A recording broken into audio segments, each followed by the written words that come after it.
karena berkali-kali main narkoba. Kalau kita ini bisnis loh, kita pakai modal, kita beli dari negara asal, kita pakai uang. Hai, assalamualaikum warahmatullahi wabarakatuh. Terima kasih teman-teman sudah klik video ini. Nah, sekarang kita akan bahas tentang kilas balik Freddy Budiman 8 tahun yang lalu. Jadi, kisah kontroversi Freddy Budiman yang dihukum mati karena menjadi gembong narkoba terbesar di Indonesia.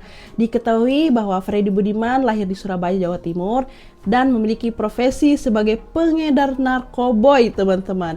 Jadi jenis ekstasi dan sabu. Dan apa sih yang menarik dari Freddy Budiman? Yang menariknya adalah Freddy Budiman ini seringkali keluar masuk dari penjara tapi tidak jera, terus terjun di dunia narkoba dan bahkan dikembangkan ke dunia internasional, teman-teman. Bagaimana sih perjalanan kriminal dari Freddy Budiman? Jadi awal mulanya Freddy Budiman dari muda ternyata sudah terjun ke dunia narkoba dan diketahui memiliki jaringan kartel baik nasional maupun internasional dari Tiongkok. Terus nih teman-teman, si Freddy Budiman ini mengimport dalam jumlah besar dan diedarkan di Indonesia.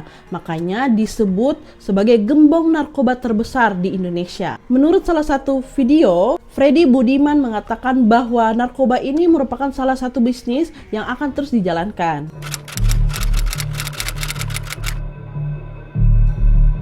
Karena hukuman mati di Indonesia belum begitu jelas ya. Kita mau berkelakuan baik sampai kapan kita, yang nyatanya Indonesia mengambil tindakan pada eksekusi gelombang pertama aja banyak hal-hal orang yang nggak bersalah kan. Yang harusnya dieksekusi itu yang model-model saya gini kan wajar ya. Karena berkali-kali main narkoba. Kalau kita ini bisnis loh, kita pakai modal, kita beli dari negara asal, kita pakai uang. Kita jual beli, istilahnya itu melakukan jual beli ya, perdagangan. Cuma yang kita salahnya penyelundupannya aja. Kita masukkan ke Indonesia, kan banyak barang-barang terlarang, termasuk miras juga masuk dari negara luar. Nah, awal mula Freddy Budiman ditangkap dan dijebloskan ke dalam penjara yaitu pada tahun 1997. Nah, pada tahun ini merupakan penangkapan pertama dan dijebloskan ke dalam Lembaga Permasyarakatan Cipinang. Nah, selanjutnya yaitu penangkapan dan kasus terbesar pada tahun 2011, 2012, dan 2013.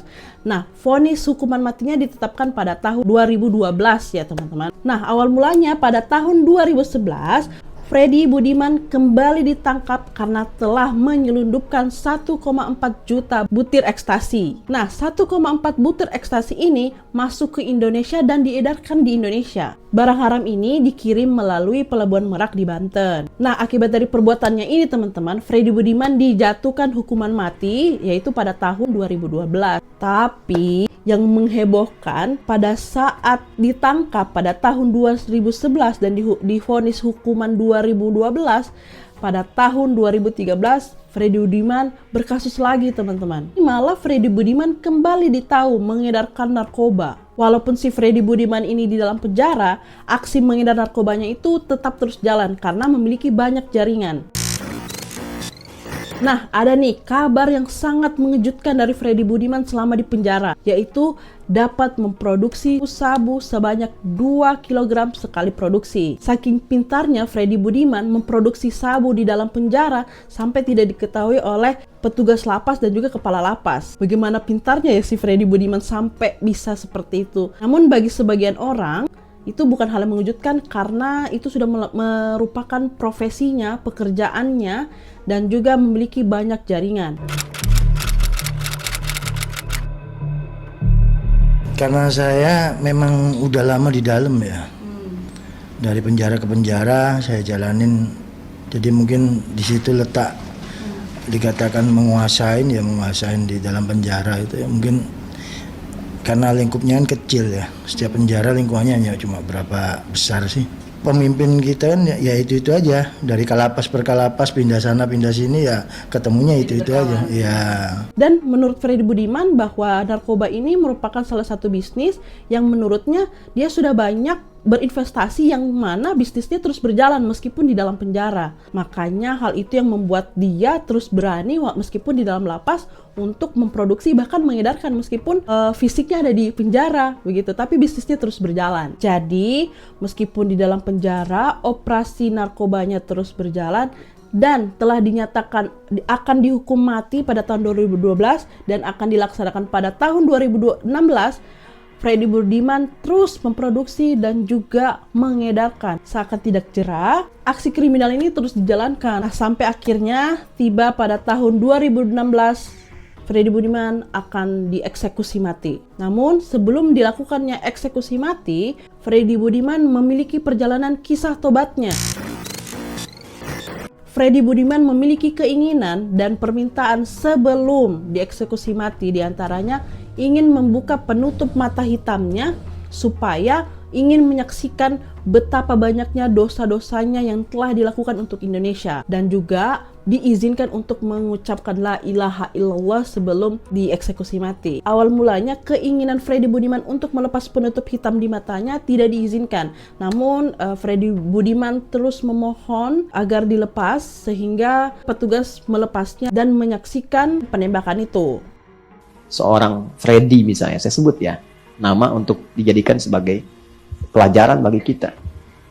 Yang orang menyebutnya gembong narkoba, begini begitu, tapi kepulangannya indah. Masih bisa menghatamkan Quran 7 kali. Bertobat, minta kesempatan kepada regu eksekutor itu. Sebelum meninggal, beri kesempatan untuk membacakan kalimat tauhid. Asyhadu an la ilaha illallah. Asyhadu anna Muhammad Rasulullah. Dan berikan kesempatan untuk matanya dibuka, jangan ditutup. Supaya Allah menampakkan kepada saya dosa-dosa saya yang akan saya sesali sebelum saya wafat ini. Itu kematian yang indah gitu. Dan gak setiap orang punya kemampuan mengucapkan la ilaha illallah. Freddy Budiman juga meminta izin untuk mengucapkan la ilaha illallah Muhammadar Rasulullah sampai akhirnya tiba. Timah peluru itu ditembakkan ke tubuhnya. Freddy Budiman mengucapkan la ilaha illallah. Freddy Budiman meninggal dalam keadaan tersenyum. Dan petugas lapas juga bersaksi bahwa ketika tangan dan kakinya dilepaskan, badannya diangkat itu terasa ringan dan terlihat seperti senyum. Dan petugas lapas itu mengatakan, Masya Allah, jenazah seorang pengedar narkoba meninggal dalam keadaan tersenyum dan mengucapkan lafaz Allah. Pemakamannya dilakukan di daerah asalnya yaitu Surabaya, Jawa Timur.